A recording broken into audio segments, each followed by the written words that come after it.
दिल्ली धमाके के आरोपी डॉक्टर उमर नबी का आत्मघाती इरादा जताता वो वीडियो सामने आने के बाद कश्मीर की सियासत जैसे दो ध्रुवों में बट गई है, दो गुटों में बट गई है। एक तरफ सुरक्षा एजेंसियों की जांच और आतंक के नेटवर्क पर कड़ा शिकंजा जारी है, तो दूसरी तरफ इस वीडियो को लेकर उठी राजनीतिक प्रतिक्रियाएं जिसने पूरे मुद्दे को एक ताजा बहस के केंद्र में ला खड़ा कर दिया है। पीडीपी नेता इल्तिजा मुफ्ती का ये कहना है कि जब जिंदगियां बचाने वाला डॉक्टर खुद को उड़ाने की बात करे तो ये सिर्फ एक घटना नहीं बल्कि कश्मीर की गहराती चोटों का इशारा है। तो उन्होंने इस बहस को एक मुद्दा दे दिया है, एक नया केंद्र बना दिया है उनके इस बयान ने। वहीं बीजेपी की तरफ से आए तीखे बयान इस बात का संकेत है कि ये मामला अब सिर्फ एक वीडियो का नहीं बल्कि कश्मीर की सुरक्षा, सामाजिक तनाव और राजनीतिक नैरेटिव के टकराव का बन चुका है। इस खास रिपोर्ट में इसी बहस की परतें खोलने की कोशिश करेंगे कि आखिर ये विवाद किस दिशा में बढ़ रहा है, कौन सा पक्ष क्या दावा कर रहा है और इस सबके बीच में कश्मीर को, जो कि कश्मीर का आम इंसान है, वो किस तरीके का हकीकत का सामना कर रहा है। आखिर पूरा मामला क्या है, इल्तिजा मुफ्ती ने क्या बयान दिया है, आखिरकार उन्होंने कहा क्या है और इस पर बीजेपी का क्या कहना है, उन्होंने इल्तिजा मुफ्ती पर किस तरीके से निशाना साधा है, ये पूरा मामला क्या है, देखिए इस खास रिपोर्ट में।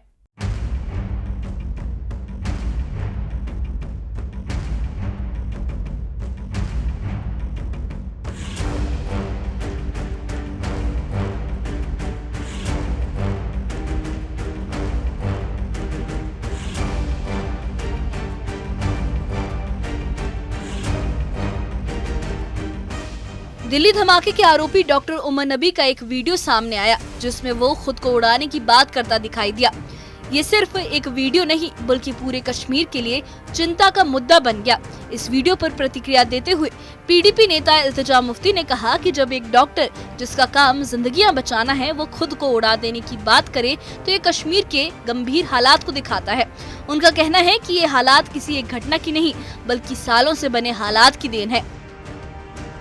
इल्तिजा मुफ्ती ने ये दावा किया कि कश्मीर आज एक खतरनाक दुष्चक्र में फंसा हुआ है। उनके मुताबिक इस्लामोफोबिया बढ़ता है, कुछ लोग इससे प्रभावित होकर हिंसा का रास्ता चुनते हैं, जिसके बाद सुरक्षा एजेंसियों की कड़ी कार्रवाई होती है, जिससे आम कश्मीर की प्रोफाइलिंग और बढ़ जाती है और फिर यही दमन और प्रतिक्रिया का चक्र दोहराया जाता है। उन्होंने कहा कि दिल्ली असल समस्याओं को स्वीकारने से बच रही है और ये रवैया हालात को और मुश्किल बना देता है। इल्तिजा के इन आरोपों पर बीजेपी ने कड़ी प्रतिक्रिया दी। बीजेपी प्रवक्ता अभिजीत जसरोटिया ने कहा कि पीडीपी के नेता बार बार आतंक पर नर्म रुख दिखाते हैं। उन्होंने आरोप लगाया कि जब इनकी सरकार थी तब भी बयानबाजी ऐसी ही थी। उन्होंने कहा कि कश्मीर में बहा खून किसी भी सियासी दल की जिम्मेदारी से अलग नहीं है और पीडीपी को आत्मनिरीक्षण करना चाहिए। मैडम इल्तिजा मुफ्ती, जो आत्मनिरीक्षण इंट्रोस्पेक्शन की आज आपने बात की है, then you really need to introspect many things. काफ़ी चीज़ों का आपको आत्मनिरीक्षण करवाना पड़ेगा। 2003 नदी मर्ग 24 कश्मीरी हिंदू पॉइंट ब्लैंक पे भूने जाते जिसमें 4 मासूम बच्चे थे, और आप लोग और कांग्रेस जिनकी सरकार यहां पर थी वो उस समय क्या कर रही थी? हीलिंग टच खेल रही थी। वो हीलिंग टच किसके लिए था? अगर आपने वो हीलिंग टच ना किया होता और उन सभी के सभी टेररिस्टों को वहीं ठोक दिया होता तो आज ये नौबत ना आती। लेकिन करें क्या, आप तो इन्हीं टेररिस्टों के मरने पर इनके घरों पे अफसोस करने जाते हैं। इसका आत्मनिरीक्षण जरूर कीजिएगा। एक इंट्रोस्पेक्शन और कीजिएगा कि जब आपकी वालिदा यहां पर मुख्यमंत्री थी तो क्या बयान दिया करती थी, इन्हीं युवाओं को टॉन्ट करते हुए ये कहती थी ना कि क्या लेने जाते हो आप आर्मी कैंप के पास, दूध लेने जाते हो या टॉफी लेने जाते हो। उसका आत्मनिरीक्षण भी कर लीजिएगा एक बार, और जरा एक आत्मनिरीक्षण ये भी कीजिएगा, यानी कि इंट्रोस्पेक्शन कीजिएगा कि यूनिफाइड कमांड को हेड करते हुए एज ए मुख्यमंत्री पहली बार जम्मू कश्मीर के अंदर पैलेट गन किसने यूज की थी? किसने इन्हीं मासूम लोगों की आंखों तक को निकलवा दिया था उन पैलेट गन से? उसमें से एक मासूम आज ऐसा भी है जिसके दिमाग के अंदर तब का छर्रा आज तक घूम रहा है और वो आज भी जिंदगी और मौत के बीच में जूझ रहा है। शायद आपको और आपकी मैडम महबूबा मुफ्ती को नहीं पता होगा, क्योंकि ऐसे लोगों को देखने आप नहीं जाते हो। आप तो जब कोई टेररिस्ट मर जाए उसके घर पे जरूर जाते हो। इसीलिए द स्टोरी ऑफ इंट्रोस्पेक्शन, यानी कि ये जो आत्मनिरीक्षण की कथा है, ये बहुत लंबी है। जब आत्मनिरीक्षण करने लगोगे तो यही सारे का सारा कश्मीर और यहाँ पर 1.5 लाख कब्रें और यहाँ पर जितना रक्तपात हुआ है, कहीं ना कहीं उसके तार आपके साथ जुड़े हुए मिलेंगे। बीजेपी के प्रवक्ता अल्ताफ ठाकुर ने भी इस मामले पर कड़ा रुख अपनाया। उन्होंने कहा कि क्षेत्रीय दलों ने सालों तक आतंकवाद का महिमा मंडन किया है।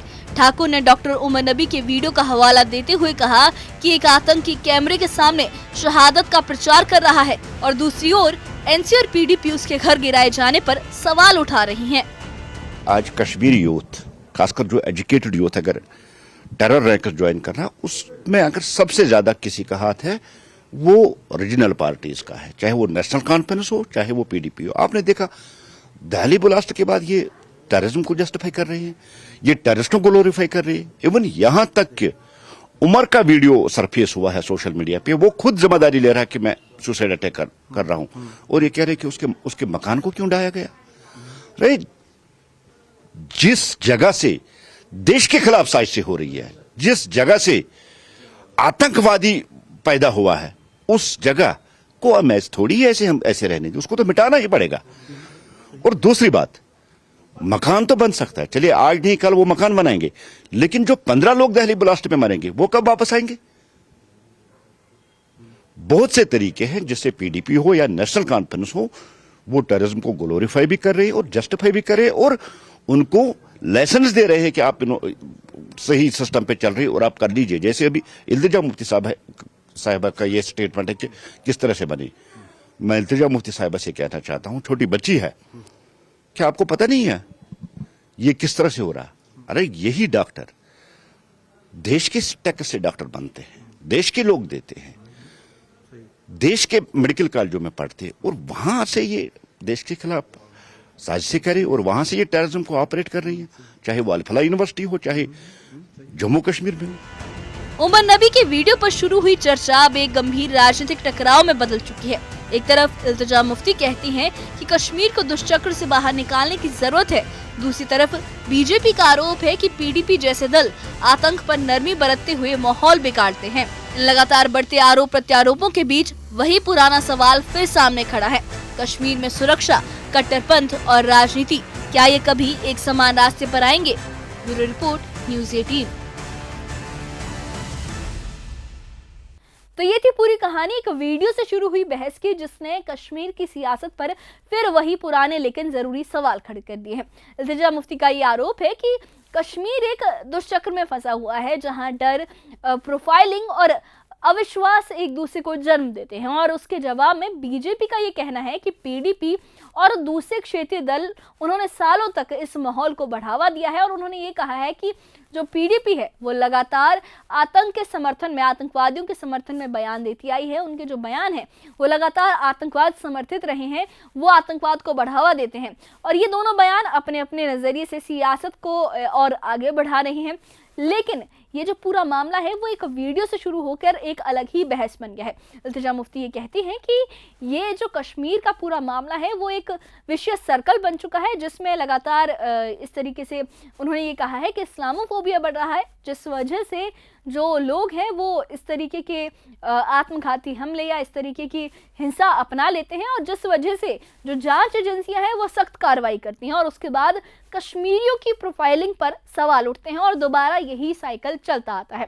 तो इस पे बीजेपी के नेताओं ने, बीजेपी प्रवक्ता अल्ताफ ठाकुर ने ये कहा है, जसरोटिया ने भी ये कहा है कि इस तरीके के जो बयान है, इस तरीके के बयान जो पीडीपी देती आई है, वही ऐसी मानसिकता का कारण है। और उनका ये कहना है कि पीडीपी नेता जो हैं वो सालों से इस तरीके की बयानबाजी करते आए हैं, चाहे वो पहले का वक्त हो या अभी का वक्त हो, और उनकी जो बयानबाजियां हैं वो आतंक समर्थित हैं, वो आतंक को समर्थन देने वाली हैं, आतंक की तरफ नरमी बरतने वाली हैं। तो उन्होंने उनकी इस बयानबाजी पर ये कड़ा आक्रोश जताया है, दुख जताया है कि इस तरीके की बयानबाजी किसी भी नेता को नहीं करनी चाहिए। खासकर उन्होंने पीडीपी को लेकर और बाकी क्षेत्रीय दलों को लेकर भी सवाल उठाए हैं कि वो आतंक समर्थित बयान ना दें, और उन्होंने पीडीपी पर ये निशाना साधते हुए कहा है कि उनकी बोली हमेशा आतंक के समर्थन में रही है, आतंक के प्रति उनकी बोली में हमेशा नरमी दिखी है। तो इस तरीके से बीजेपी ने पीडीपी पर निशाना साधा है, उन्होंने उसका कड़े तरीके से उसे नकारा है इस तरीके के बयान को, और ये कहा है कि ऐसी बयानबाजी नहीं होनी चाहिए। लेकिन सवाल यही है, क्या कश्मीर में सुरक्षा के लिहाज से सख्ती और सियासत के लिहाज से नरमी कभी एक राह पर चल सकती है? क्या कट्टरपंथ राजनीति और जनता की रोजमर्रा की मुश्किलें किसी साझा हल तक पहुंचेंगी? इस बारे में आपकी क्या राय है? हमें कमेंट बॉक्स में अपनी राय बताइए और इससे जुड़े अपडेट्स के लिए और ऐसी ही खबरों के लिए हमारे चैनल के साथ बने रहिए। हमारे चैनल को सब्सक्राइब करिए। शुक्रिया।